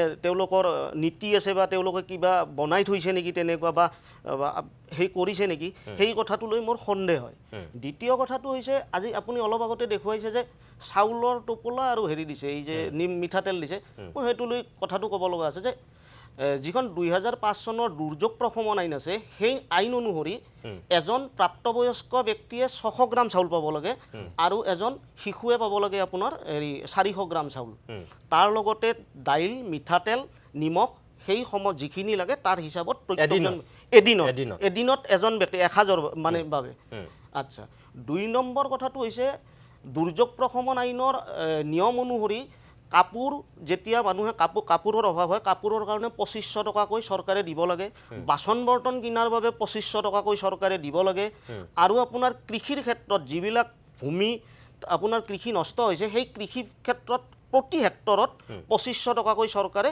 তৎক্ষণিকভাৱে দি তেওঁলোকক অন্ততঃ কৃষিৰ ক্ষেত্ৰত নিদিলেও কাপোৰ কানিৰ ক্ষেত্ৰত আৰু খাদ্যৰ ক্ষেত্ৰত এই কথাটো বাচন বৰ্তনৰ ক্ষেত্ৰত তেওঁলোকে আগবাঢ়িব লাগিছিল এতিয়া আৰু এটা কথা হ'ল এই 2005 চনৰে আইনখন অনুসৰি আমি যিহেতু আমাৰ বানপানী কেতিয়াও ৰাষ্ট্ৰীয় সমস্যা বুলি ঘোষণা কৰিব নোৱাৰোঁ আইনত সেই প্ৰাৱধান নাই কিন্তু তাত দুটা প্ৰাৱধান আছে এটা হৈছে আপুনি এই ডিজাষ্টাৰক দুটা ভাগত ভাগ কৰিব পাৰে এই আইনখন অনুসৰি এটা হৈছে আপোনাৰ সাধাৰণ দুৰ্যোগ আৰু এটা হৈছে অতি গভীৰ দুৰ্যোগ যদিহে সাধাৰণ দুৰ্যোগত ৰাখে তেতিয়াহ'লে আজি বানপীড়িতসকলে যি চাউল দালি পাইছে তাতকৈ আৰু অলপমান পাই তেওঁলোকে আৰু বিশেষ নাপায় বুলি মই মানে আইনখনৰ মতে সাধাৰণ দুৰ্যোগ বুলি যদি গণ্য কৰা হয় দ্বিতীয় কথা IMTC আমাৰ অসমলৈ আহিছে তেওঁলোকে এতিয়া জৰীপ চলাই আছে তেওঁলোকৰ হাতত কিন্তু অধিকাৰ নাই যে তেওঁলোকে এই কথাটোক মানে আমাৰ যিটো দুৰ্যোগটো মানে অতি দুৰ্যোগ বুলি ক'বলৈ তেওঁলোকৰ হাতত হেই নাই মানে তেওঁলোকৰ অধিকাৰ নাই তেওঁলোকে ৰিপৰ্টটো দিব পাৰিব ইয়াৰ বাবে চেণ্ট্ৰেল গভৰ্ণমেণ্ট গৃহ মন্ত্ৰালয় আৰু আমাৰ অসম চৰকাৰৰ যদি সদিচ্ছা নাথাকে তেতিয়াহ'লে কিন্তু আমাৰ বানাক্ৰান্তসকলৰ অৱস্থা তথৈবচ হ'ব সেয়েহে মই চৰকাৰক সজোৰে দাবী উত্থাপন কৰোঁ তেখেতসকলে অনতিপলমে এই বিষয়বস্তুলৈ চেণ্ট্ৰেলৰ চৰকাৰৰ সৈতে আলোচনা কৰি যদিহে ইয়াক অতি দুৰ্যোগ বুলি ঘোষণা নকৰে তেতিয়াহ'লে অতি দুৰ্যোগৰ কেইটামান প্লাছ পইণ্ট আছে আপোনাক মই প্লাছ পইণ্ট কেইটা কৈ দিছোঁ যে অতি দুৰ্যোগে আপোনাৰ মানে আইনী সুৰক্ষা প্ৰদান কৰে আইনী সুৰক্ষা এনেধৰণৰ যে আপুনি ঋণ লৈ থৈছে আজি দুৰ্যোগগ্ৰস্ত লোকসকলে ঋণ দিব নোৱাৰে কিন্তু RBI এটা গাইডলাইন দি থৈছে যদিহে অতি দুৰ্যোগ ঘোষণা কৰা হয় তেতিয়াহ'লে RBIৰ গাইডলাইন অনুসৰি তেওঁলোকৰ কিস্তিসমূহ 2 বছৰলৈ পিছুৱাই দিব পাৰে আৰু তাৰ ওপৰত যিবোৰ সুত লাগে সেই সুতসমূহ চৰকাৰে মানে বেংকে মাফ কৰিব লাগে সেই এটা প্ৰাৱধান আছে 2 নম্বৰ কথাটো হৈছে যিসকল ব্যক্তিৰ হানি হৈছে যিসকল ব্যক্তি ঢুকাইছে তেওঁলোকক SDRFৰ হিচাপতো 4 লাখ টকা আৰু NDRFৰ হিচাপতো 4 লাখ টকাই তেওঁলোকে পায় কিন্তু তাতে এটা কথা হৈছে যে এই যে 4 লাখ টকাটো তেওঁলোকে পাব মানে NDRFৰ ফালৰ পৰা যেতিয়া ইয়াক দুৰ্যোগ সেই বুলি ঘোষণা কৰা হ'ব তো তেতিয়া আপোনাৰ অসম চৰকাৰৰ হাতত এটা SDRFৰ এটা প্লাছ পইণ্ট থাকিব তেওঁলোকে সেই 4 লাখ টকাত এওঁলোকৰ পৰা 1 লাখ বা 2 লাখ টকা যোগ কৰি তেওঁলোকে তাত দি দিব পাৰিব আৰু তেতিয়া তেওঁলোকৰ কাৰণে অলপ সকাহ আহিব তাৰ উপৰি আপোনাৰ আৰু আইনখন মতে যিসকল কৃষক বা এই গুমটিৰ দোকানী পাণ দোকানী বা সেই অঞ্চলৰ যিসকল দোকানৰ অতি ক্ষতি হৈছে তেওঁলোকক আইনগতভাৱে তেওঁলোকৰ অধিকাৰ থাকিব যে বেংকে তেওঁলোকক পুনৰ সংস্থাপনৰ বাবে বা পুনৰ জীৱন নিৰ্বাহনৰ বাবে অতি শীঘ্ৰে কম সুদত লোন দিবলৈ বাধ্য এই RBIৰ গাইডলাইনত আছে সেয়েহে মই চৰকাৰক সজোৰে উত্থাপন কৰোঁ তেওঁলোকে কিন্তু ইয়াত এটা কিছুমান ৰাজনৈতিকভাৱে কিছুমান কথা থাকে যে ধৰক আপোনাৰ নাক কাটি সতিনীৰ যত্ৰ ভংগ কৰিব নোখোজা কথা কিছুমান থাকে নিজৰ ডিছক্ৰেডিটটো হয়তো তেওঁলোকে দেখুৱাব নিবিচাৰিব পাৰে কিন্তু এইটো নকৰাই ভাল যিহেতু চৰকাৰৰ তথৈবচ অৱস্থা নহ'লে তেওঁলোকে এক ধৰক যিটো আমাৰ আৱেগিক প্ৰজ্ঞাক ব্যৱহাৰ কৰি যাকে যাকে মানুহে যেতিয়া সেই আৱেগিক প্ৰজ্ঞাক ব্যৱহাৰ কৰা হ'ল আৰু সেই আৱেগিক প্ৰজ্ঞাৰ সিহঁতে ৰাইজে গৈ দলে বলে সাহায্য দিবলৈ ওলাই গ'ল কিন্তু এয়া এই আৱেগ জানো আমাৰ বেছি দিন থাকিব ইয়াৰ পিছত মানুহখিনিক সংস্থাপন কৰিব লাগিলে যদিহে ইয়াক যদি দুৰ্যোগটোক যদি সেই হিচাপত দ্বিতীয় শ্ৰেণীৰ দুৰ্যোগত যদি তাক উপস্থাপন চৰকাৰে কৰিব নোৱাৰে কেন্দ্ৰীয় চৰকাৰৰ ওচৰত তেতিয়াহ'লে মই আপোনাক কৈছোঁ 6 মাহৰ ভিতৰত এওঁলোকৰ অৱস্থা আৰু তথৈবচ হ'ব গতিকে চৰকাৰলৈ মোৰ বিনম্ৰ অনুৰোধ ঠিক আছে আজি কিছুদিন আগতে আমি উজনি অসমৰ পৰা মিয়া খেদা অভিযান আৰম্ভ হৈছিলে চৰকাৰক ভাল লগাবলৈ আজি আপুনি চাওক কাম কৰা মানুহ নাই তাতে এতিয়া শিৱসাগৰত এইমাত্ৰ কৈছে নে কাম কৰা মানুহ বিচাৰি পোৱা নাই কোনে কাম কৰিব এতিয়া যোনে যোনে খেদিছিলে তেওঁলোকে কাম কৰিবনে হাজিৰা কৰিবনে তেওঁলোকে অহাকালি হয়তো আপুনি দেখা হ'ব নৰেন্দ্ৰ মোদী ডাঙৰীয়া হিমন্ত বিশ্ব শৰ্মা ডাঙৰীয়াক ফোন কৰি পেলাই খবৰ লৈছে বানপানী বুজ লৈছে বানপানী বুজ ফোন কৰি খবৰ ল'লে নহ'ব বানপানীৰ কাৰণে পইচা দিব লাগিব পইচা দিয়ক প্ৰধানমন্ত্ৰী ডাঙৰীয়াই একদম বুজ লৈ লাভ নাই হয় মই আপোনালোক আটাইকেইজনকে ধন্যবাদ জনাম নায়ক ডাঙৰীয়াই যিকেইটা কথা কৈছে